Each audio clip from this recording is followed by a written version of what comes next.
వేల మందిని ప్రొఫెషనల్స్ గా మార్చిన ఇనోమాటిక్స్ తో మీరు కూడా మీ డ్రీమ్ కెరియర్ ని ఇప్పుడే స్టార్ట్ చేయండి.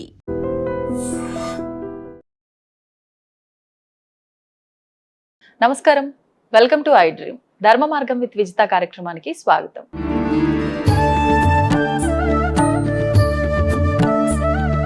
ప్రస్తుతం మనతో పాటు ఉన్నారు శ్రీ జగదంబ త్రిశక్తి పీఠాధిపతులు బ్రహ్మశ్రీ బెనారస్ గురూజీ. గురుగారితో మాట్లాడి మరిన్ని విషయాలు తెలుసుకుందాం. నమస్కారం అండి. నమస్తే అమ్మ. శ్రీమాత్రే నమః. కాలభైరవుడి గురించి ఈ మధ్య కాలంలో ఎక్కువగా వింటున్నాం. అంటే ఆయన్ని ఆరాధిస్తే మంచి జరుగుతుంది అని, ఆయన దగ్గర చేసే దీపారాధన చాలా విశేషంగా ఉంటుంది. ఆ దీపారాధన చేయటం వల్ల మనం అనుకున్న కోరికలు తీరుతాయని ఈ మధ్య కాలంలో వింటున్నాం. మరి ఈ కాలభైరవ ఆరాధన అసలు ఎవరు చేయొచ్చు, ఎందుకు చేయాలి, ఎటువంటి కోరికలు నెరవేరడం కోసం చేయాలి, ఏ రోజున చేయాలి, విశేషంగా వాటి గురించి. కాలభైరవుడు అంటేనమ్మా మొట్టమొదట మనకు గుర్తొచ్చే క్షేత్రం కాశీ క్షేత్రం. కాశీ క్షేత్ర నివాసించ కాలభైరవ దర్శనం. కాశీలో మనం వెళ్ళి నివాసం ఒకరోజు ఉన్నా కూడా కాలభైరవుని చూడకుండా మనం ఇంటికి తిరిగి రాకూడదు అని పురాణాలన్నీ చెప్తున్నాయి. ఎందుకు? కాశీ క్షేత్రానికి ఆయన అధిపతి. ఈ అధిపతిని చూడకుండా, అంటే అధిపతి అంటే ఏంటంటే మొత్తం దాన్ని రక్షించేటువంటి వాడు కాశీ క్షేత్రాన్ని. పాలకుడు క్షేత్రపాలకుడు. క్షేత్రపాలకుడు, ఎస్, మీరు అన్నట్టుగా క్షేత్రపాలకుడు. సో ఆ క్షేత్రాన్ని అంతటిని కూడా రక్షించేటువంటి కాలభైరవుడిని ఆరాధన అనేటువంటిది చాలా మంచి గొప్ప ఆరాధనమ్మ. మీరు అన్నట్టుగా చాలా మంది మధ్య దీపాలు ఆరాధన చేయటం, అష్టమి రోజునని, అమావాస్య రోజునని, ఇలా రకరకాలుగా కాలభైరవుడిని ఆరాధన చేస్తున్నారు. అసలు వాస్తవానికి ఏ రోజున చేయాలి? ఈ 2 రోజులే విశేషమా? 2 రోజులు విశేషమే. ప్రతిరోజు కూడా మనం కాలభైరవుడిని ఆరాధన చేయవచ్చు.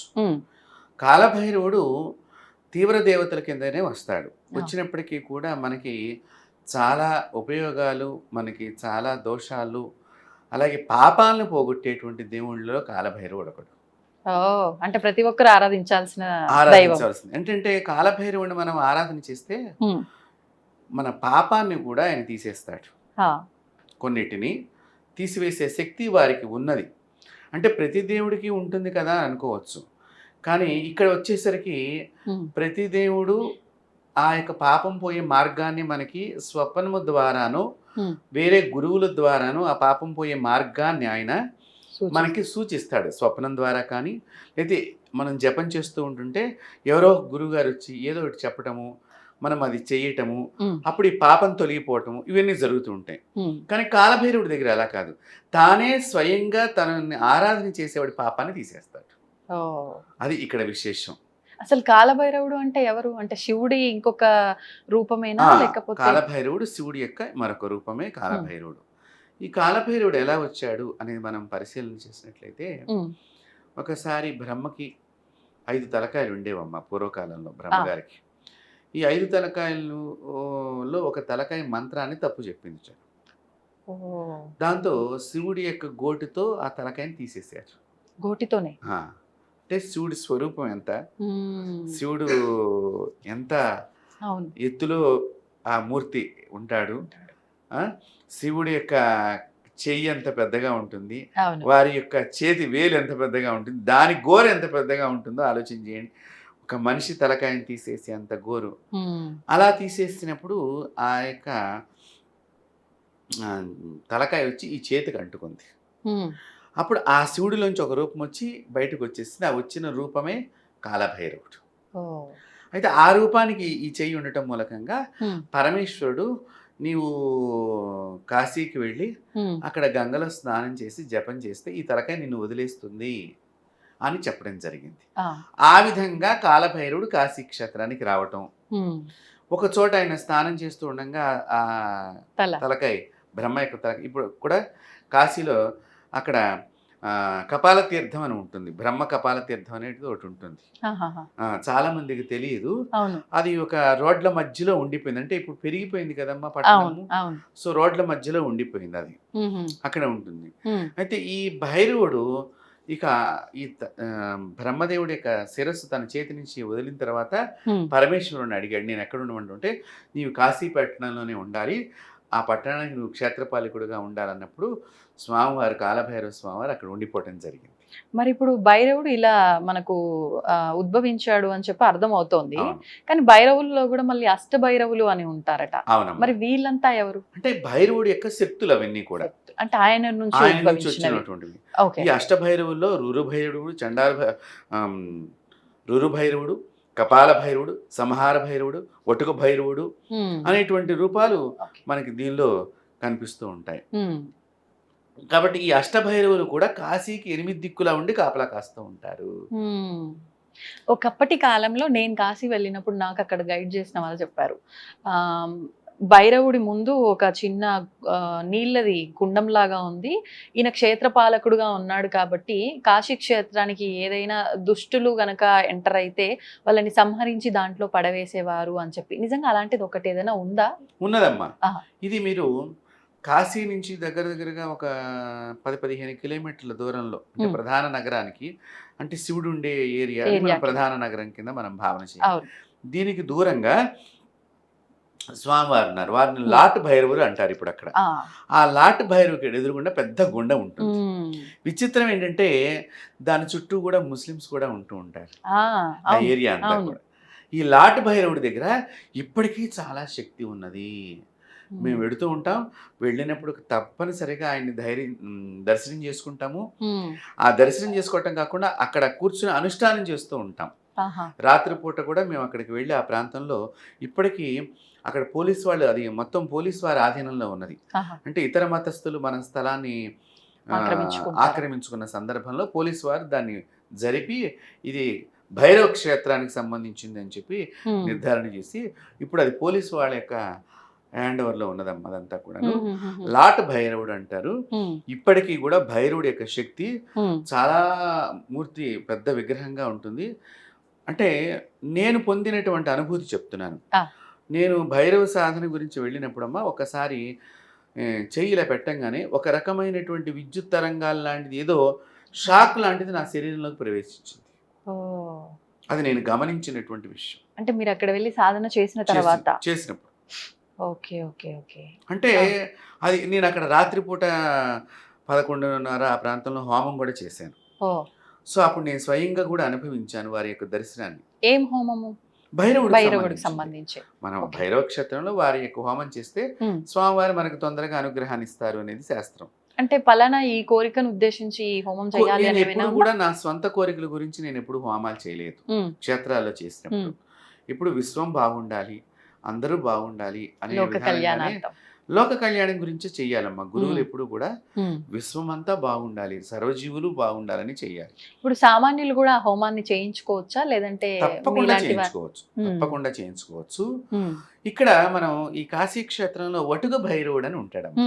అంటే బాల భైరవుడు అని ఆయన పేరు అసలు యాక్చువల్గా. అంటే చిన్న పిల్లవాడికి ఒడుగు చేసినప్పుడు 7 ఏళ్ళ 8 ఏళ్ళ చిన్న పిల్లాడు ఎలా ఉంటాడో అలాగే అక్కడ. విచిత్రం ఏంటంటే అక్కడ చిన్న చిన్న కుక్క పిల్లలే ఉంటాయి ఆ క్షేత్రం చుట్టూ కూడా. ఎందుకని అదేమన్నా విశేషమా? విశేషం, ఆయన కూడా చిన్నపిల్లవాడు కదా. వటుక భైరవుడు బాల భైరవుడు అని చెప్పాడు కదా. సో ఆ దేవాలయం చుట్టూ కూడా చిన్న కుక్క పిల్లలు దగ్గరగా ఒక 20-30 మనకు కనిపిస్తాయి విడతంతోనే. అక్కడ విచిత్రం ఏంటంటే స్వామి వారికి కూడా నైవేద్యం పెట్టి ఈ చిన్నపిల్లలు వచ్చినప్పుడు అక్కడ పూజారి గారు చాక్లెట్లు ఇస్తూ ఉంటారు. అంటే భైరవుడికి ఇష్టంగా బిస్కెట్ ప్యాకెట్లు ఇవన్నీ కూడా. అయితే ఇప్పుడు మేము కూడా కొన్ని సందర్భాల్లో చెప్తాం, కుక్కలు, భైరవుడు అంటే కుక్క వాహనం భైరవుడికి. సో ఈ వాహనం కాబట్టి మీరు గనక మీకు ఏదన్నా దోషం అనిపించింది, లేదా బాగా దృష్టి అనిపించింది, లేదా బాగా ఒక మనసుని చింతింపజేసేటువంటి కోరిక లోపల దహించి వేస్తోంది అనుకున్న సందర్భంలో ఏదైనా బిస్కెట్స్ కానివ్వండి, ఏదైనా లడ్డూ పదార్థాలు కానివ్వండి, మీ చుట్టూ దృష్టి తీసేసుకుని కుక్కలు కనుక పెడితే అది తింటే మీ దోషం తొలగిపోయినట్లు. తినకపోతే దానికి తప్పనిసరిగా మీరు విరుగుడు చేయించుకునే హోమం చేయించుకోవాలి. ఇది ప్రత్యక్ష ప్రమాణం మనకి. భైరవుడు మన పాపాన్ని తీసుకున్నాడా లేదా అనే దానికి. వీక్షకులు ఈ విషయాన్ని కావాలంటే కూడా గమనించి వారు కూడా వారి యొక్క సమస్యకి, అంటే మనసంతా బాగా ఆందోళనగా ఉండటం, ఈ ఆందోళన ఒక్కొక్క రకంగా దృష్టి దోషం ద్వారా కూడా వస్తుందమ్మా. ఒకటి పేరు పెరుగుతున్నప్పుడు, మనిషికి పేరు పెరుగుతున్నప్పుడు కూడా కొన్ని ఆందోళనలు వస్తూ ఉంటాయి. తర్వాత ఈ పేరు పెరిగే సందర్భంలో కూడా మనుషులు కూడా తప్పుడు మార్గానికి వెళ్ళే అవకాశం కూడా ఉంటుంది. సంపాదించాలి అనేటువంటి తపనలో తప్పటడుగులు మనకి వేరే వాళ్ళు చెప్పడం అన్నా జరుగుతూ ఉండొచ్చు, చెప్పుడు మాటలు వింటూ ఉండవచ్చు. ఇలాంటివి ప్రతి రంగంలోనూ జరుగుతూ ఉంటాయి చాలా ఎక్కువగా. కాబట్టి ఇలాంటప్పుడు ఆ భయము ఆందోళన చేస్తున్నామనేటువంటిది లోపల పెరుగుతుందమ్మా. ఇది ఎవరైనా గమనించారు మనం చేసే తప్పుని అనగానే ఇక వాళ్ళకి నిద్ర పట్టకుండా ఉంటుంది. వాళ్ళు కనిపించినప్పుడల్లా వీళ్ళకి భయము చెమట పట్టేస్తూ ఉంటాయి. ఇలాంటి దోషాలను కూడా భైరవుడు తన దగ్గరికి లాక్కుంటాడు. భైరవోపాసన చెయ్యాలి అంటే గురువుల ద్వారా దీన్ని స్వీకరించి మంత్రాన్ని. కానీ ఇది సామాన్యులు భైరవుడి ఆరాధన చేయొద్దు, ఆయన ఉగ్రము, ఇట్లా కొంచెం తాంత్రిక పరంగా మాత్రమే ఎక్కువగా ఆరాధిస్తారు, ఇవి అన్ని మూఢనమ్మకాలా? అంతే, తాంత్రికంలో ఉన్నది. ప్రతి దేవత కూడా తాంత్రికంలో ఉన్నాయి. దశమహావిద్యలు ఉన్నాయి మనకి. దశమహావిద్యలన్నిటికీ తాంత్రిక ఉన్నది. దక్షిణాచారము వామనాచారంలో ప్రతి దేవతకి దానిలో తీవ్ర దేవతలు ఎక్కువగా ప్రాచుర్యం పొందారు. కాళి, భైరవుడు ఇలాంటివన్నీ కూడా రుద్ర సంబంధమైనటువంటి గణాలు. అమ్మవారికి కూడా రుద్ర సంబంధమైన గణాలు లాంటివన్నీ కూడా దానిలో ఎక్కువ. ఇప్పుడు వారాహి, ప్రత్యంగిర, భద్రకాళి, కాళి ఇవన్నీ కూడా దానిలోకి వెళ్ళినాయి. కానీ వీరందరినీ కూడా సాత్విక ఆచారంలో కూడా చక్కగా పూజ చేయవచ్చు. సామాన్యుడు కూడా పూజ చేయవచ్చు. నా జీవితంలో నేను అసలు భైరవుని పూజ చేస్తానని నేను అనుకోలేదు. నాకు ఎక్కువగా అమ్మవారు అంటే చాలా ఇష్టం. చిన్నప్పటి నుంచి కూడా అమ్మవారు అనగా చాలా ప్రీతి. ఒకనొక సందర్భంలో నేను అమ్మవారికి సంబంధించింది కొన్ని లక్షల సార్లు మంత్ర జపం అయిపోయిన తర్వాత హోమం చేస్తూ ఉంటే ఆ అమ్మవారే కాలభైరవుని నా దగ్గరికి పంపించుతాం. ఏ రకంగా అంటే ఒక మనిషి వచ్చినట్లుగా నా దగ్గర కాలభైరవుడు వచ్చాడు. రాత్రి నేను పడుకున్నాను.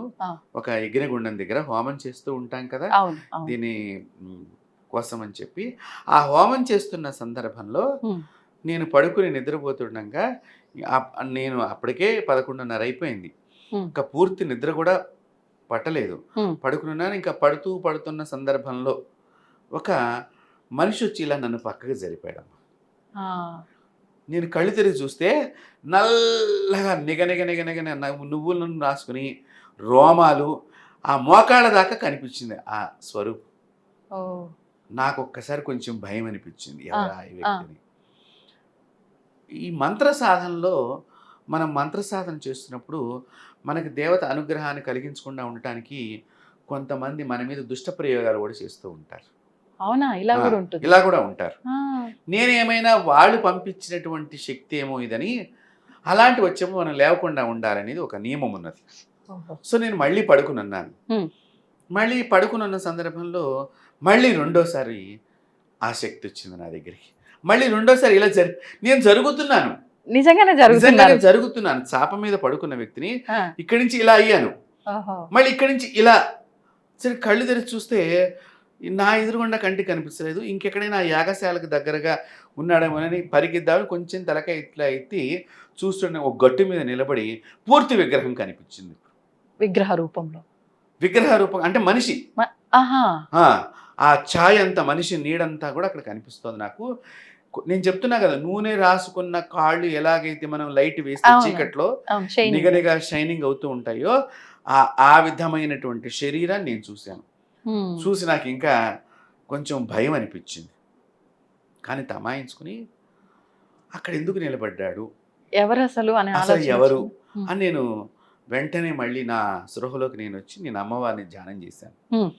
ధ్యానం చేసి ఏదన్నా ఉంటే అమ్మ దుష్టశక్తి అయితే గనక నీవు దూరం చేసేసేయి, మంచి శక్తి అయితే గనక నా దగ్గర ఉంచు అని నేను అన్నాను. అప్పుడు అమ్మవారు ఏం చేస్తుందంటే ఇక మళ్ళీ నేను పడుకున్నాను. అతడు మళ్ళీ నా దగ్గరికి రావటం జరిగింది. మళ్ళీ జరిపాడు. మళ్ళీ కళ్ళు మూసుకుని పడుకున్నావాడు. 3 సార్లు జరిగింది. ఒక 5 నిమిషాల కాలం వ్యవధిలోనే పెద్దగా ఎక్కువ సమయం కూడా లేదు. ఒక 5-10 నిమిషాల మధ్యలోనే ఇదంతా కూడా జరిగినటువంటి విషయం. వచ్చిన ఈసారి నా తల వైపునే నిలబడ్డాడు హోమగుండం దగ్గర. అప్పుడు పూర్తిగా కనిపించాడు. అప్పుడు అమ్మవారితో నేను చెప్పుకున్నాను కదా, ప్రార్థన చేసి నిజమైన శక్తి అయితే నా దగ్గర ఉంచని. అప్పుడు ఆ అమ్మవారు అదే రోజు రాత్రి స్వామివారి మంత్రాన్ని నాకు కలలో ఉపదేశం చేసి, సో ఓహో వచ్చినటువంటి దేవుడు ఆయన అప్పుడు అప్పుడు అర్థమైంది. అర్థమైంది. ఆహా. సో దాని తర్వాత నేను 3 పెద్ద ప్రమాదాలు తప్పించుకున్నాను. ఈయన జరపడము నన్ను ప్రమాదాల నుంచి జరిపినట్లుగా నాకు అర్థమైంది తర్వాత నా జీవితంలో. ఇక్కడ కూడా 3 సార్లే 3 జరిపారు సార్లు మిమ్మల్ని. జరిపాడు. ఓ. ఒకసారి నేను కూకట్పల్లి మీరు ఇప్పుడు బీజేపీ ఆఫీస్ ఉంటుంది అక్కడ.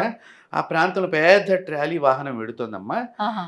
మా డ్రైవర్కి ఏమైందో తెలియదు. నా కారు తీసుకెళ్ళిపోయి ఆ ట్రాలీ కింద, అది ఒక 20 చక్రాలున్న వెహికల్, ఉమ్. మధ్యలోకి వెళ్ళిపోయాం. బానెట్ మొత్తం దిగిపోయింది. Front door, left side door అణిగిపోయింది. ఉమ్. నేను ఈ డోర్ నుంచి బయటకు వచ్చేసాను. డ్రైవర్ కూడా వచ్చేసాడు. ఒక్క గీత పడలేదు శరీరం మీద. కారు పాడైంది. చూడండి అసలు దాని కిందకి వెళ్ళిపోవడం ఏంది, ఎంత సేఫ్ గా రావడం. అందరూ కూడా అక్కడ గురువుగారు అని అరిచేశారు. చాలా Shock మంది, అయింది చాలా నిజంగా. మంది అక్కడ తెలుసు. అలా ఒకసారి జరిగింది. ఆ. రెండవసారి నేను ఈ ప్రమాదాన్ని మా ఇంటి దగ్గరే తప్పించుకున్నాను. ఆ. ఏమైందంటే మామూలుగా మాకు బయటనే కాళ్ళు కడుక్కునే ఆచారం ఇప్పటికి కూడా ఉన్నది. అదే పద్ధతి ఉమ్. ఇండిపెండెంట్ హౌస్లో. అయితే మా పనమ్మాయి వచ్చి గిన్నెలు కడిగేసి వెళ్ళిపోయినట్టుంది, బట్టలు ఉతికేసి. ఆ సోప్ ఏదో అక్కడ కింద ఉండిపోయినట్టుంది. ఉమ్. నేను ఈ కాళ్ళు కడుక్కునేది కూడా అక్కడే. ఆ కాళ్ళు కడుక్కుని ఆ సోప్ మీద నేను ఉన్నదేం చూసుకోకుండా కాలు వేయటంతో జర్రమని ఇలా జారిపోతుంటే ఈ తలకాయ వెళ్ళి పిల్లలకి కొట్టుకొని పోతుంటే, ఆ కొట్టుకోబోతున్న సందర్భంలో నేను చచ్చిపోతానేమో అనుమానం వచ్చి గబుక్కుని ఈ చేత్తో నేను నెట్టేసుకుంటే ఈ గోడలోకి, బ్యాక్ సైడ్ ఎడమ గోడలోకి వెళ్ళి గుచ్చుకుంది ఆ పిల్లర్. అమ్మా. కానీ ఒక రక్తం రాలేదు, ఒక గీత పడలేదమ్మా శరీరం మీద. అసలు మీరు పిల్లర్ గీసుకుంటే ఇలా గీతలు ఆ. ఏమీ పడలేదు. కనీసం అది గీరుకోకుండా గట్టిగా బలంగా కానీ దెబ్బైనా తగులుతుంది. దెబ్బ తగిలింది. ఆ. నొప్పి, విపరీతమైన నొప్పి. అమ్మో అని అరిస్తే చుట్టుపక్కల ఇంట్లో ఉన్న వాళ్ళు కూడా బయటకు వచ్చి ఏం జరిగిందని చూశారు. ఆ. ఇంకా నేను నా మరుసటి రోజు లండన్ ప్రయాణం. ఆ రోజున ఉమ్. ఇంత దెబ్బ తగిలింది. వాళ్ళేమో టికెట్స్ అన్ని బుక్ చేశారు. ఆ. వెళ్ళకపోతే మరి అవన్నీ వృధా అవును, అయిపోతాయి. అవును. ఒక్క రోజు ముందరంటే క్యాన్సిల్ చేయడానికి కూడా చాలా కష్టం. అంతే కదండి. అందులో వాళ్ళు మెయిన్గా వివిఐపి లాంజ్ టికెట్ లాంటివి కొన్నారు దానిలో. ఆహాహా. అది ఇంకా కాస్ట్ ఎక్కువ ఉంటుంది నాకు అవును. తర్వాత తెలిసింది. ఆ. ఫ్లైట్ ఎక్కిన తర్వాత తెలిసింది. ఆహా. అందులో అది బ్రిటిష్ ఎయిర్వేస్. ఓ. నాకు బాధ పొద్దున ఇట్లా. ఇక ఆ రోజు నేను డాక్టర్ గారి దగ్గరికి వెళ్ళి ఇది అంతా చెప్పాను. నేను ఇట్లా వెళ్ళాలండి అర్జెంటుగా ఎట్లాగైనా.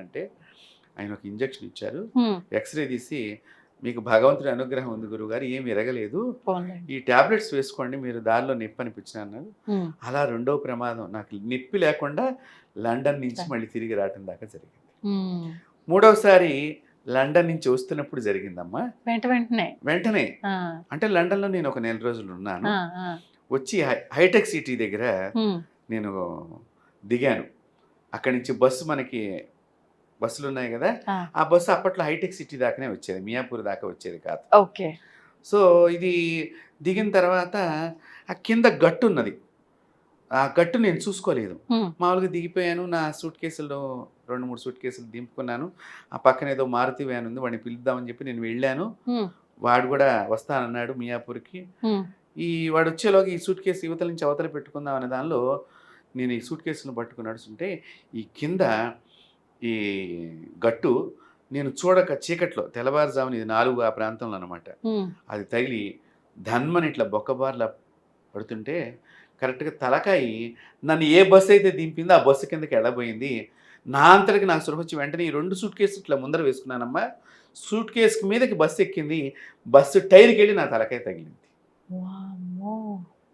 సో అలా రెప్పపాట్లో ప్రమాదాలు తప్పిపోయినాయి. అలా 3 సార్లు.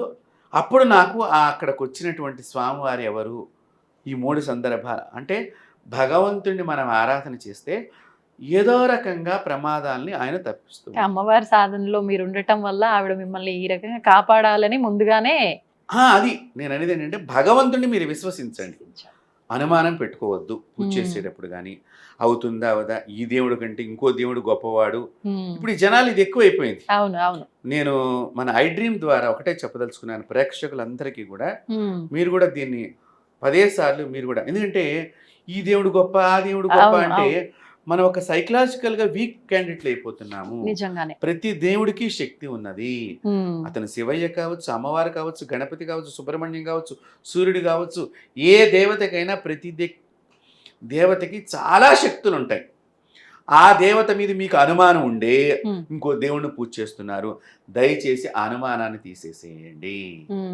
నేను మీ అవును, ఛానల్ ద్వారా వాస్తవం మీరు అన్నది. నిజంగానే ఏదైనా కోరిక కోరుకోవడము, అది నెరవేరకపోతే ఈయన వల్ల కాదు అని చెప్పి, ఏదో మనుషులకి వాళ్ళ వల్ల సాధ్యం కావట్లేదని ఇంకో మనిషి దగ్గరికి పని గురించి వెళ్ళినట్టు దేవతల్ని వాస్తవం, మార్చేస్తున్నారు. మీరు చెప్పింది వాస్తవం. ఆ. ఇప్పుడు అలాంటివే కూడా ఈ ఛానల్స్ లో కూడా ఈ దేవుణ్ణి మొక్కితే బాగా డబ్బు వస్తుంది, ఇలాంటివి కూడా మనం ఆప్ చేయాలి. ఉమ్, చెప్పే వాళ్ళందరూ కూడా అదే, ఇలాంటి విషయాల్ని మనం అవును. ఇక్కడి నుంచి చెప్పకుండా ఉండటం. గతంలో ఏదో జరిగిపోయి ఉండవచ్చు మిస్టేక్ గా, ఉమ్, ఇప్పుడు మనం అలాంటివి ప్రోత్సహించకూడదు. అంతే. ఎందుకంటే ఒక భగవత్ సాధనలో మీకు ఏదైనా, ఇప్పుడు మీరు అమ్మవారిని ఆరాధన చేస్తున్నారు అనుకోండి, మీకు అమ్మవారు ఎంత చేసినా కూడా మీకు దర్శనం కావటం లేదు ఉమ్, అంటే మీ పూజలో ఏదైనా లోపం జరిగి ఉండాలి, నెంబర్ 1. ఆ. లేదండి నేను పూజ అంతా కూడా గురువు గారు చెప్పినట్టే చేస్తున్నాను అయినా కూడా ఉంటే ఉమ్, మీకు ఆవిడ అనుగ్రహాన్ని ఇవ్వలేదు అంటే ఉమ్, మీ జాతకంలో కానీ మీరు తెచ్చుకునేటువంటి పుణ్యము పాపం కర్మల్లో ఉమ్. ఆవిడ మీ యందు ఇవ్వటానికి అనుగ్రహం లేకుండా మీరు ఏదో ఆవిడ యందు దుష్కర్మ గత జీవితంలో చేసి ఉండాలి. గతంలో అంటే ఇప్పుడు ప్రస్తుతం ఉన్న కింద జన్మలో జన్మ, కాదు, ఆహా, పూర్వ జన్మలో. పూర్వ జన్మలో ఉన్నా కూడా ఈ జన్మలో మనకి అమ్మవారి అనుగ్రహం కలగదు. మరి అలాంటప్పుడు ఏం చేయాలంటారు? అప్పుడు ఏం చేయాలి, మనం గురువు గారికి ఈ విషయాలని చెప్పుకుని ఉమ్, ఆ గురువు ద్వారా, నా దగ్గరికి మొన్ననే ఒకళ్ళు వచ్చారు, ఇప్పుడు Hmm. సేమ్ ఇప్పుడు మీకు ఈ పాయింట్ ఇది చెప్పాను, మొన్న ఒకళ్ళు వచ్చారు, ఉమ్, వాళ్ళు ఇంట్లో వాళ్ళకి సౌండ్లు వినిపిస్తున్నాయట, ఆ. చెవి దగ్గరికి వచ్చి నేను నిన్ను నాశనం చేస్తాను, నిన్ను సంహరిస్తాను, నేను ఆ. బాగు కాకుండా చేస్తాను అంటే, వాళ్ళు కూడా ఒక గురువు గారి దగ్గరికి వెళ్ళారట. వారు కూడా చాలా పెద్ద గురువు గారే, ఉమ్, పేరుతో సహా చెప్పారు నాకు వాళ్ళు. ఆహా, ఇప్పుడు మనం వాళ్ళ పేర్లు చెప్పడం అవును. భావ్యం కాదు కాబట్టి, ఆ గురువు గారి దగ్గరికి వెళ్ళి మంత్రం ఇచ్చారట వారు. ఉమ్. వీళ్ళు సాధన చేశారట, కానీ వీళ్ళ సమస్య తగ్గిపోలేదు, ఇంకా పెరిగిందిట. అసలు ఎవరు చెప్పింది ఎవరండి? ఒక ఇంతకీ భక్తురాలు చెవులో? వచ్చి ఆ, వాళ్ళ చెవులో చెప్తున్నది చెప్పిన ఏంటి? ఆత్మలు ఆ, అంటే మీ మీద ఎవరో చేశారు, ఆ చేసిందా నేను మిమ్మల్ని నేను సంహరించకుండా ఉండను, ఆ గురువు గారి దగ్గరికి వెళ్ళి ఇవన్నీ చెప్తారట. ఉమ్, అయితే వారు మళ్ళీ ఇంకొక మంత్రం ఇచ్చారు, ఉమ్, దానికి కూడా లొంగలేదట. మళ్ళీ పాపం ఆయన ఇంకొక మంత్రం ఇచ్చారు, అయినా కూడా లొంగలేదు. ఉమ్. చివరికి వీళ్ళు ఇన్ని చెప్తున్నా కూడా ఆ గురువు గారితో వీళ్ళకి దూరం పెరిగిపోయింది, ఈ గురువు గారు మనకి సరిగ్గా చేయటం లేదు. అవ్వట్లేదు పని అని. చూసారా? ఉంటుంది కదండి, అవును. అది తప్పు, ఉమ్, మనలో లోపం. అంటే చేసేది అంటే మనకి జపం చేస్తున్నామంటే, ఉమ్. ఈ జపం చేసే దేవత మీద మనసు కంటే కూడా ఏమన్నా వచ్చి చెప్తుందా అది విందామా అనే ధ్యాస ఉండటం మూలకంగా నిజంగానే ఉంటుంది ఇట్లా. ఇది దిస్ ఈజ్ సైకిక్ ప్రాబ్లం. అవును, అవును.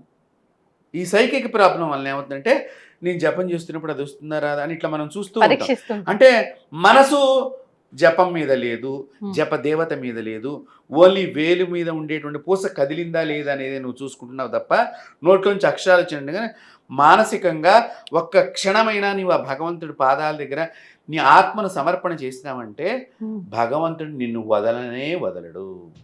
అంటే అలాంటి భగవంతుడిలో ఈ భైరవుడు నాకు 3 సార్లు ప్రమాదం తెప్పించాడు. ఉమ్. తర్వాత చాలాసార్లు ఆయన నన్ను అనుగ్రహించారు.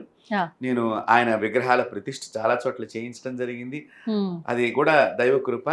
కాశీ వెళ్ళినప్పుడల్లా చాలామంది, నేను చాలాసార్లు గమనించాను, ఒక 2-3 బజార్ల దాకా లైన్ ఉంటుందమ్మా, ఉమ్. కానీ నేను ఆ లైన్లో నిలబడను, మామూలుగా వెళ్ళిపోతాను. ఆ, వెళ్ళిపోయినప్పుడు కూడా నన్ను చూసినప్పుడు అక్కడ ఉండేటువంటి పోలీసు వాళ్ళు కూడా మీరు లోపలికి వెళ్ళిపోండి అన్నారు తప్ప ఏ రోజు ఆగిపోండి అని చెప్పలేదు. ఆ.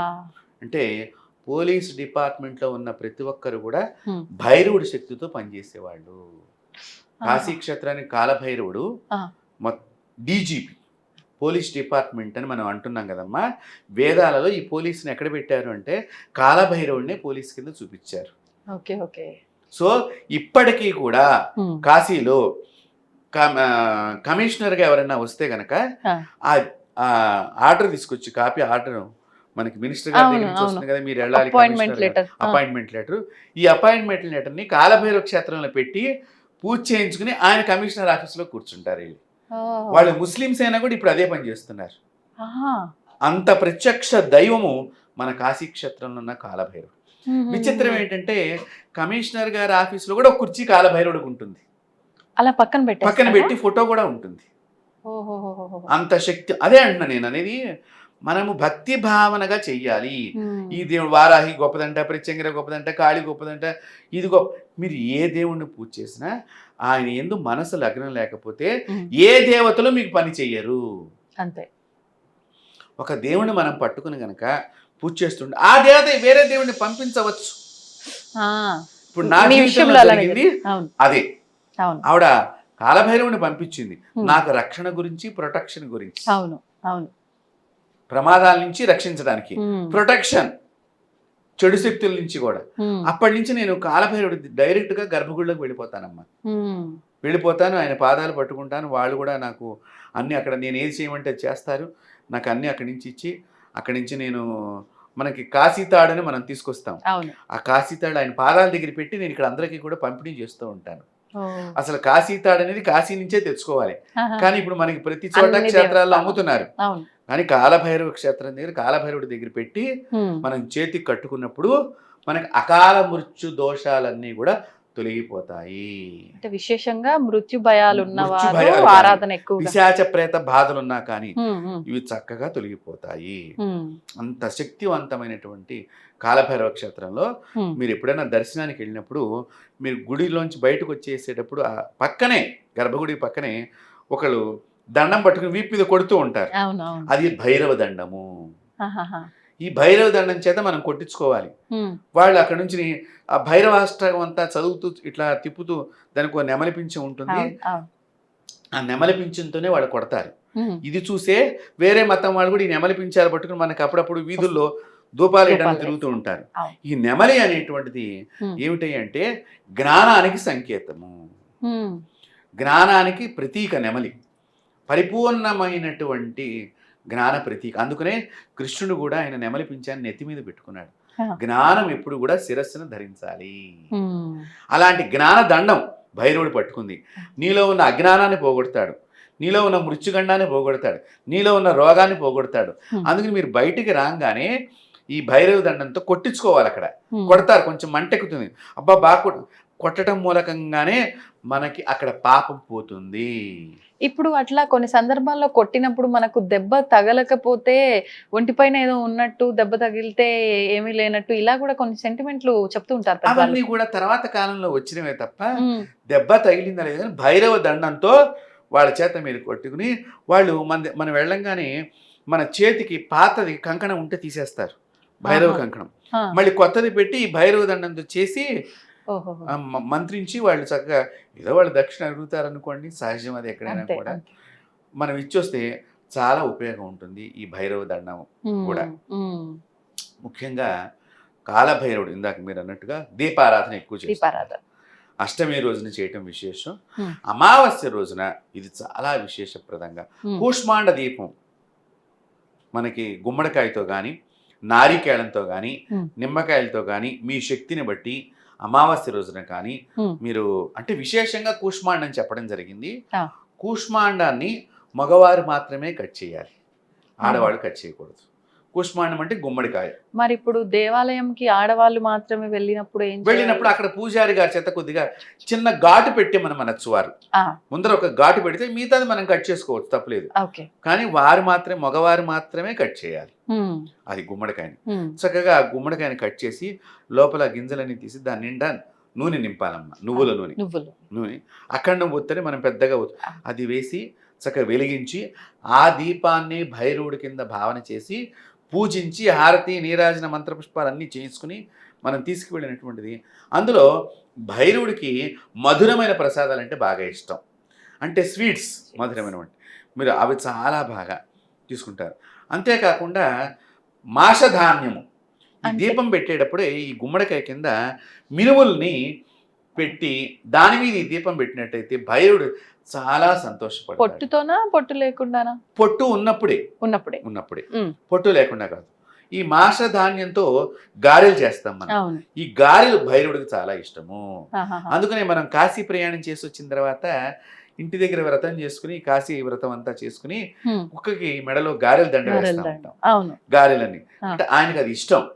ఎవరైతే గారెలను సమర్పణ చేస్తారో ఒక దున్నపోతంత శక్తి కలిగినటువంటి ఆహారాన్ని స్వామివారికి సమర్పణ చేసినట్లు. గారెకి అంత శక్తి ఉన్నది. ఇప్పుడు 2 గుమ్మడికాయ ముక్కల్లోనూ దీపారాధన చేయాలి. చేసి భైరవ అష్టోత్తరాన్ని గాని భైరవ అష్టకాన్ని గాని మనం పారాయణం చేస్తూ పూజ చేసుకుని మనకు తోచిన విధంగా పూజ చేసుకుని మీరు చక్కగా చేసినట్లయితే అది చాలా ఉపయుక్తంగా ఉంటుంది. నిమ్మకాయలు కూడా పెట్టవచ్చు, కొబ్బరికాయలో కూడా. కొబ్బరికాయల్లో పెట్టేటప్పుడు కొబ్బరి నీళ్లు తీసేసి ఆ 2 చిప్పల్లో తడి లేకుండా చూసుకొని దానిలో నూనె పోసి మనం పెట్టినప్పుడైతే కనుక చాలా మటుకు కొబ్బరికాయలు దీపం పెట్టడం మూలకంగా సాత్వికమైనటువంటి పనులు తొందరగా అయిపోతూ ఉంటాయి. అంటే ఇప్పుడు మీరు ఏదో మా అమ్మాయి పెళ్ళి అవ్వాలి అని అనుకున్నారు అనుకోండి, అది సాత్వికమైనటువంటి కోరిక, అలాంటిది తొందరగా పని అవుతుంది.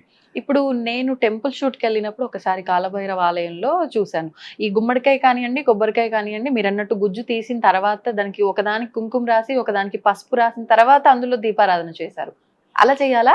అలా కూడా చేయవచ్చు. లేదా రెండింటికి కుంకాన్ని రాయొచ్చు.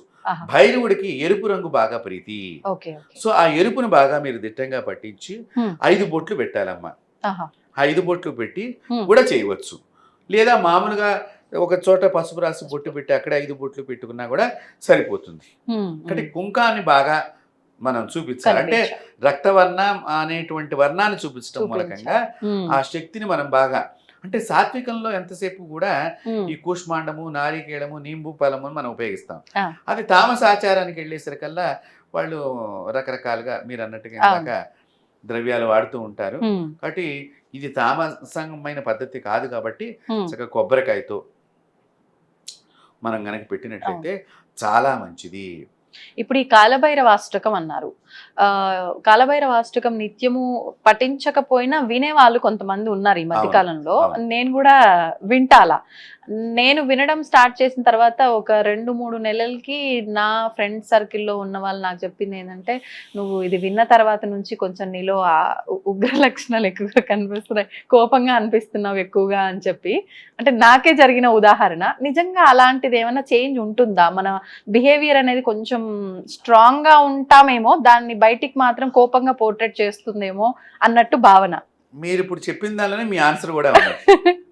ఇప్పుడు ఎప్పుడైతే కొన్ని దేవతల్ని, ఇప్పుడు తీవ్ర దేవతల కిందనే మనం భైరవుడు కూడా చూస్తామని చెప్పాం కదా, ఇలాంటి వాళ్ళని పూజ చేసినప్పుడు మనలో కొంచెం ఆ తీవ్ర లక్షణాలు వస్తాయి, వాస్తవమే. కానీ మనం కూడా ఆ వచ్చినప్పుడు కూడానమ్మా అక్కడ అధర్మం జరిగితేనే మనం మాట్లాడతాము. ఓకే, కరెక్టే కదా. మరి తప్పు జరిగినప్పుడు మాత్రమే మన వాయిస్ కానీ, మన చూపులు కానీ, మన ఫేస్ ఎక్స్ప్రెషన్స్ కానీ అవన్నీ కూడా చేంజ్ అవుతూ ఉంటాయి. కారణం ఏంటి? భైరవుడికి ఎప్పుడు కూడా తప్పును సమర్థించడు. అయితే సాత్విక దేవతలు మిగతా మౌనంగా ఉంటారు, చెప్పాల్సి నుంచి. కానీ భైరవుడు అట్లా కాదు, తక్షణం దాని తప్పుని తప్పు అని చెప్పేయటంలో భైరవుడు. అందుకని ఆయన పాలకుడు, క్షేత్రపాలకుడు. అక్కడ అంటే ఇక్కడ మన తప్పు లేదు, మనం ఉండాల్సిన విధంగానే ఉన్నాము.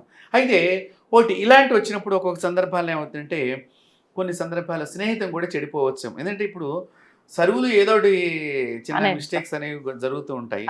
కాబట్టి మీరు ఇది వింటున్నప్పుడు చక్కగా ఏదైనా మైసూరు పాకాన్ని మీరు ఆ భైరవుడు వింటున్నారు అంటే మీ ఇంట్లోకి దేవుడు వచ్చినట్టేనమ్మా.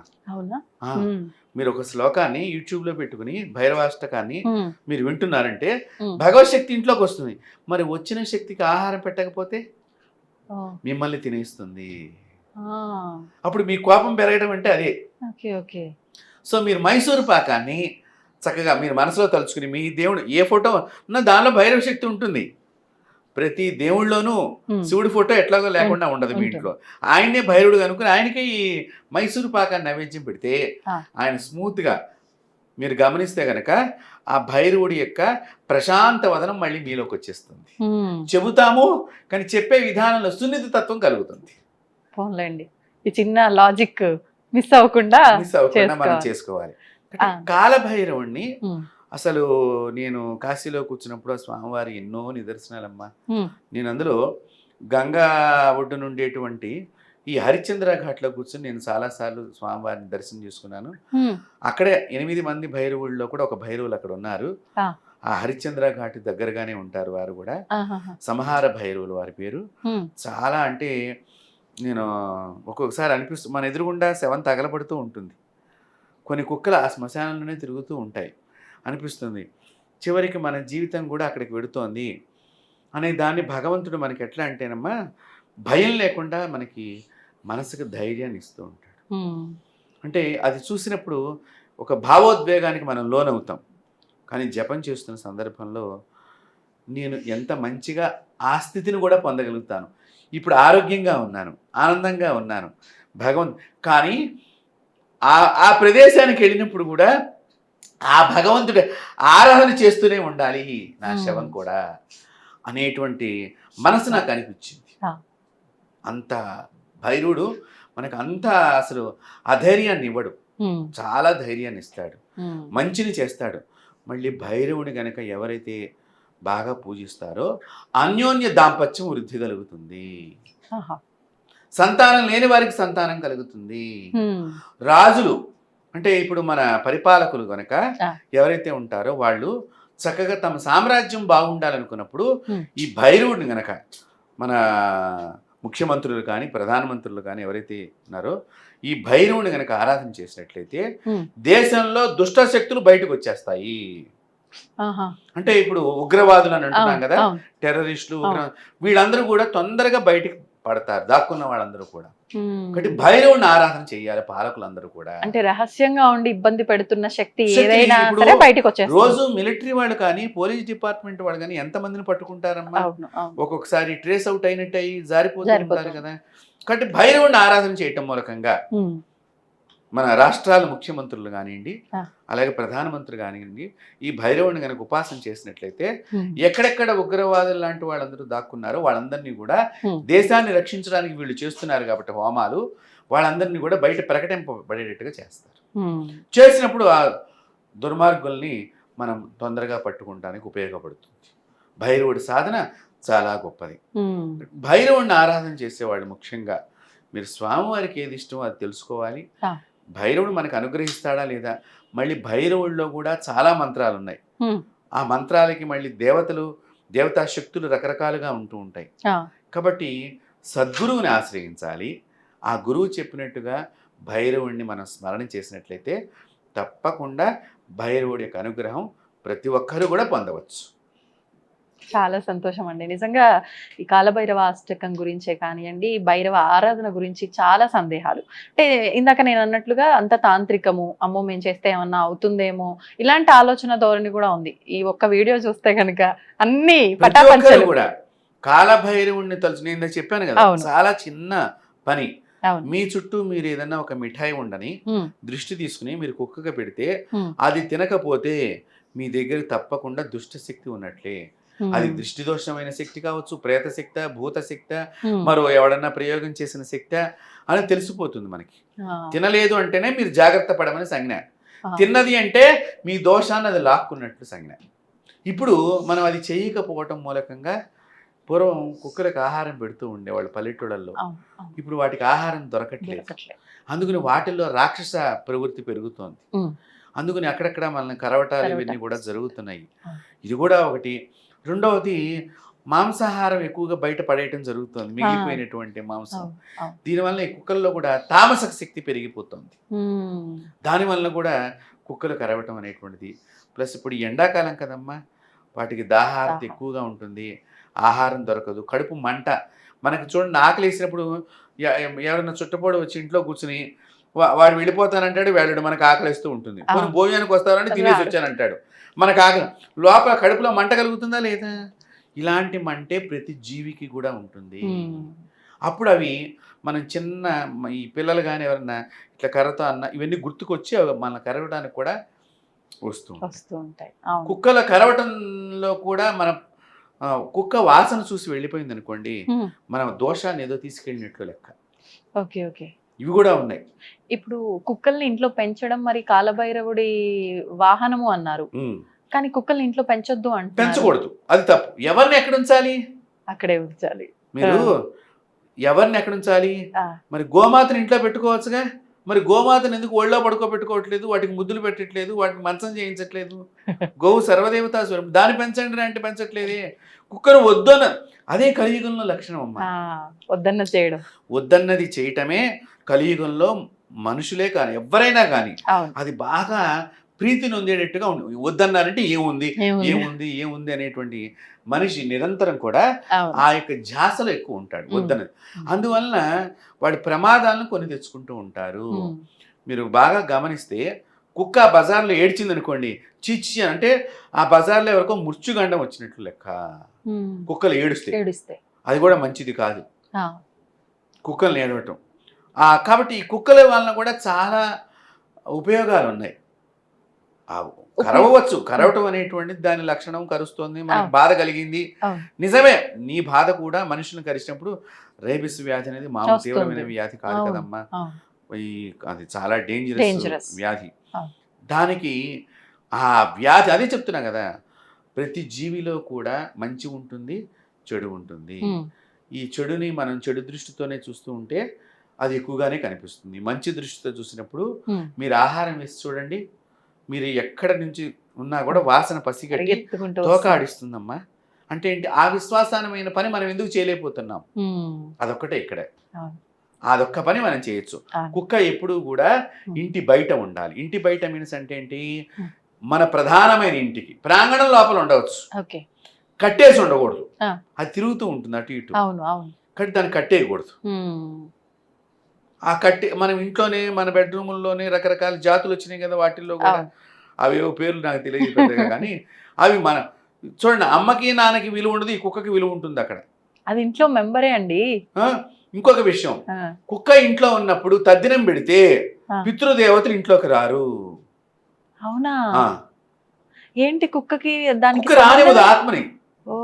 మీ పితృదేవతని అంటే నేను మామూలుగా ఎగ్జాంపుల్, మీ నాన్నగారికో మీ మామగారికో ఏదైనా చేయాల్సి వచ్చింది, మీరు మీ వారి చేతలో ఏదో చేయిస్తూ ఉంటారు, ఆ ఆత్మను రానివ్వకుండా కుక్క అడ్డుపడుతుంది.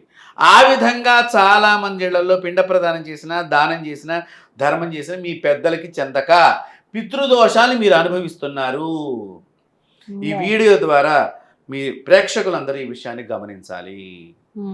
కుక్కని తద్దినం పెట్టేటప్పుడు మీరు పక్కింట్లో పెట్టి తద్దినం పెట్టాలి. అందుకని కుక్కని కట్టి వేసి ఇంట్లోనే బంధించద్దని శాస్త్రం చెప్పింది. అది తిరిగేది. బంధించడం వల్ల కూడా ఏదైనా దోషమే కదా, ఎటువంటి ఇబ్బంది కలుగుతుంది? ఇప్పుడు మీరు పిల్లల మాట వింటలేదని మీరు తాడితే ఏమైనా కట్టేస్తున్నారా? మరి కట్టేయాలిగా. మీ మాట వినకపోతే చెప్పండి, మరి ఎందుకు కట్టేయట్లా? వాళ్ళకి మాటలు వచ్చు, దానికి మాటలు రావు, ఏం చేసినా పడుతుంది అని అనుకుంటున్నారు. ఇప్పుడు కొంతమంది పాములు పెంచుకుంటున్నారమ్మా కొన్ని చోట్ల. ఈ పాములు పెంచుకున్న తర్వాత ఒక రోజున ఒక అమెరికాలో నేను ఒక ఆర్టికల్ చదివానమ్మా. ఒక ఆవిడ పామును పెంచుకుంటోంది, మంచి అది బాగా బలిసిపోయింది. అయితే కొన్ని రోజుల నుంచి ఆహారం తీసుకోవట్లేదు. ఆహారం తీసుకోకపోయేసరికి అయ్యో నా పాము ఏదో అన్నం తింటలేదని ఈవిడ పెద్ద ప్రేమ. చూడండి, పాము మీద ఈవిడికి ఎంత ప్రేమ వచ్చిందో, చచ్చిపోయిన అమ్మ మీద నాన్న మీద లేదు. డాక్టర్ దగ్గరికి వెళ్ళి ఈ పాముని చూపించడానికి తీసుకెళ్ళిందిట. తీసుకెళ్తే ఆయన అంతా కూడా మీకు ఎన్ని రోజులు ఎంచింది లేదు ఏమిటి, అందుకనే వైద్యుడిని నారాయణుడు అని అన్నారు. డాక్టర్ని మనం భగవంతుడితో పోల్చామమ్మా. ఆ డాక్టర్ గారు మొత్తం అంతా అడిగి, అమ్మ మీరు ఈ పాముని తక్షణం అడవిలో వదిలేయటం మంచిది అని అన్నట్టు. ఎందుకండి అట్లా అంటున్నారంటే, రోజు ఈ పాము మీ దగ్గరే పడుకుంటోందండి, రోజు మీ చుట్టూనే తిరుగుతోందండి. ఇది మీరు ఎంత సైజులో ఉన్నారు, మిమ్మల్ని తినాలంటే ఏ సమయంలో తినగలుగుతానని ఒక వారం రోజుల నుంచి అది ఆహారం మానేసి మిమ్మల్ని సెర్చింగ్ చేస్తోంది అని డాక్టర్ చెప్పాడు. అప్పుడు ఈవిడికి ఒంటేలు పడిపోయి తీసుకెళ్ళి అడవిలో వదిలేసి వచ్చింది. మరంతే, అంటే దాని బుద్ధి మారదు. ఎందుకు మారుతుందమ్మా? మనం అంత ప్రేమగా దాని దగ్గర ప్రేమని ఎవరిని, ఎంతవరకు ప్రేమ? మీ పిల్లల మీద కూడా మీరు ఎక్కువ ప్రేమ చూపకూడదు. మన సంతానం మీద మనం ప్రేమ ఎక్కువ చూపిస్తే ఏమవుతుంది? ప్రమాదాలకు పెడుతున్నారా లేదా, మాట వినకుండా అవుతున్నారా లేదా? ప్రేమ ఎక్కడి వరకు? దానికి ఒక హద్దు ఉన్నది. మనం హద్దుని మించి ఇవాళ రోజున పిల్లలకి పుట్టినరోజు పండగకి వాళ్ళు హ్యాపీ బర్త్డే చేయటానికి మీరు 30,000 40,000 ఇస్తే వాడు తాగి పడిపోతున్నాడు రోడ్ల మీద. పుట్టినరోజుకి అదే మీరు చేసేది? అదే మీ ప్రేమ? యాక్సిడెంట్లు అవుతున్నాయి, అదే మీ ప్రేమ? అప్పుడు ఏమవుతుంది? మీరు చచ్చిపోయినట్టేగా వాడు చచ్చిపోతే, మీ పిల్లవాడు చచ్చిపోతే మీరు చచ్చిపోయినట్టు కాదా? అంతేగా. కాబట్టి అతి ప్రేమ సర్వత్రా విసర్జయాత్. అతి ప్రేమ ఉండకూడదు, ప్రేమ ఉండాలి. కాబట్టి ఇక్కడ కుక్కని కట్టేసినా కూడా ఇది కూడా మన మీద అప్పుడప్పుడు కూడా మన చేతిని పట్టుకుంటుంది అంటాం మనం. జంతువులు మనుషుల మాట వింటున్నాయి, కానీ మనిషి మాట వింటలేదు. మీరు చూడండి, జంతువులు మీరు ఆడిస్తారు. సింహాలను కూడా మనం చిన్నప్పుడు సర్కస్లో చూసాం. సింహాలను ఆడించాం, ఏనుగులను ఆడించాం, పులులను ఆడించాం, కుక్కలను ఆడించినాం, పాములను ఆడించినాం. కానీ అవి మాట వింటున్నాయి కానీ మనం వింటలేదు. అంటే వాటికన్నా క్రూరమైన వారు మానవులు అనేది అందుకనే ఒళ్ళంతా విషం ఉంటుందని అంటున్నారు అందరూ కూడా. దానికి కూరల్లోనే విషం ఉంది, వీడికి ఒళ్ళంతా విషం ఉన్నది. అందుకనే నరుడి కంటికి నల్లరాయి కూడా బుగ్గైపోతుంది. దృష్టి దోషం అంటే అదేనమ్మా, ఎక్కడి నుంచో రాదు. మన దృష్టి మనకునే. పసిపిల్లలకి తల్లులు పాలిస్తారు కదా, ఇచ్చేటప్పుడు కూడా వాళ్ళని పైన ఏదైనా కప్పుకోమంటారు. తల్లి చూడకూడదట పాలిచ్చేటప్పుడు. తల్లి దృష్టే ఎక్కువ పడుతుందిట పిల్లాడికి. తల్లి దృష్టికి మంత్రం లేదు, వేరే వాళ్ళ దృష్టికి మంత్రం ఉన్నది. అందుకని ఎక్కువగా తల్లి దగ్గర పిల్లల్ని ఉంచేవాడు కాదు. మీరు ఎందుకు మీ అమ్మగారింటికి వెళ్ళి పిల్లల్ని కనమని చెప్పారు? అమ్మమ్మ ఈ పిల్లల్ని ఎత్తుకుంటుంది, మీ దగ్గర నుంచి కొంచెం దూరం చేస్తుంది, దృష్టి దోషం పడకుండా. అంటే వీడిని చూసి ఎర్రగా ఉన్నాడు, నా కొడుకు ఎంత బాగున్నాడు, ముద్దుగా పడుకున్నావాడిని పడుకోనివ్వరుగా. తల్లి ప్రేమ కదా. కాబట్టి పడుకోనివ్వకుండా ఆ పిల్లాడంకు చూస్తూ ఉంటే తదేకమైన దీక్షగా నువ్వు చూస్తూ ఉంటావు. కాబట్టి నీ దోషం వాడికి పెడుతుంది. ఇంకా తల్లి దృష్టి తగులుతుంది అన్నప్పుడు ఇంకెవరి దృష్టి? శాస్త్రం ఎలా అంటే శాస్త్రము మొత్తం చెప్పేసిందమ్మా. మనిషిలో ఉండే చెడు చెప్పింది, జంతువుల్లో ఉండే చెడు చెప్పింది, సమాజంలో చెడు ఎట్లా ఉత్పత్తి అవుతుంది చెప్పింది. దాన్ని మనం తెలుసుకుని శాస్త్రాన్ని తెలుసుకున్నప్పుడు, ఆ శాస్త్ర అవగాహన ఉన్నప్పుడు నీవు ఎక్కడెక్కడ జాగ్రత్తలుగా ఉండాలో అక్కడెక్కడ జాగ్రత్తగా ఉండు. అందుకనే సనాతన ధర్మం ఇంతవరకు బతికి ఉన్నది. మీరు చూడండి, ఈజిప్టు దగ్గర ఒక సంప్రదాయం ఉంది, ఇవాళ ఉందా సంప్రదాయం? ఇటలీలో ఒక సంప్రదాయం ఉండేది, ఉన్నదా? మెస్సోపటోమియా అని చెప్పి మనం చరిత్రలో వింటాం, అక్కడ ఉన్నది, ఉన్నదా? సింధు నాగరికతకు అవతల ఉన్న వాళ్ళ నాగరికతలు ఉన్నాయా ఇప్పుడు? లేవు. కానీ భారతదేశంలో సనాతన ధర్మం ఇంకా బతికే ఉన్నది. ఎన్ని లక్షల యుగాల నుంచి అమ్మా ఇది. అవును. చాలా మంది అంటూ ఉంటారు, ఏంటి అంతమైపోతుంది, యుగాంతం యుగాంతం యుగాంతం, రేపు వచ్చే నెల అవుతుంది, ఈ నెల అవుతుంది. కానీ కలియుగానికి 4 లక్షల పైన ఆయుష్ ఉన్నదమ్మా.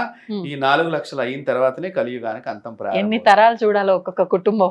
కాబట్టి ఇప్పుడే ఇంత ప్రమాదాలు ఉన్నాయి, వచ్చే రోజుల్లో ఇంకెంత ప్రమాదాలు మనం చూడాల్సి వస్తుందో. కాబట్టి భగవంతుడిని మీరు నమ్మిన ఏ భగవంతుడైనా, వాడు రాముడే కావచ్చు, కృష్ణుడే కావచ్చు, శివుడే కావచ్చు, లక్ష్మీదేవే కావచ్చు, ఆ అమ్మవారిని మాత్రం మీరు వదలకుండా, కొత్త దేవుడిని తెచ్చుకోకుండా ఉన్న దేవుడితోనే మంచిగా జపము అనుష్ఠానం చేసి, మన ఐ డ్రీమ్ ప్రేక్షకులందరికీ నేను చెప్తున్నాను, చేతులెత్తి లేనిపోని కొత్త దేవుళ్ళతో మీరు పరిచయాలతో ఉన్న దేవుడితో చక్కగా సాధన చెయ్యండి. ఆ భగవంతుడే మిమ్మల్ని తప్పకుండా కరుణిస్తాడు. అదే కాలభైరవుడు చెప్పిన మాట. నన్ను పూజించడం కాదు, నా దేవుడైన ఈశ్వరుని పూజించండి. అందుకని ఆయన కాశీ పట్టణానికి క్షేత్రపాలని, క్షేత్రం మొత్తం రక్షించేవాడు. ఎందుకనంటే నా ఈశ్వరుడే నాకు ప్రధానము. కాబట్టి ఈశ్వరుడు ఆరాధన చేస్తే కూడా కాలభైరవుడిని ఆరాధన చేసినట్లే. కాబట్టి అందరూ కూడా ఆ కాలభైరవుడు అనుగ్రహానికి పాత్రలు కావాలని కోరుకుంటూ స్వస్తి. చాలా సంతోషం అండి, ధన్యవాదాలు. తవ్వుతూనే శివలింగం. సరే, దాన్ని అట్లా కప్పేసేయండి, చూపించదండి. Krishna is there. మూర్తి పూజ కాదు, సాక్షాత్ బ్రజేంద్ర నందన భగవాన్ ఉన్నారు మూర్తిలో. ఏమీ ఆశించకుండా ఆరాధించే వాళ్ళు కూడా ఉన్నారా ప్రభుజీ? నిజమైన భక్తి అంటే మనకు తెలియదు కాబట్టి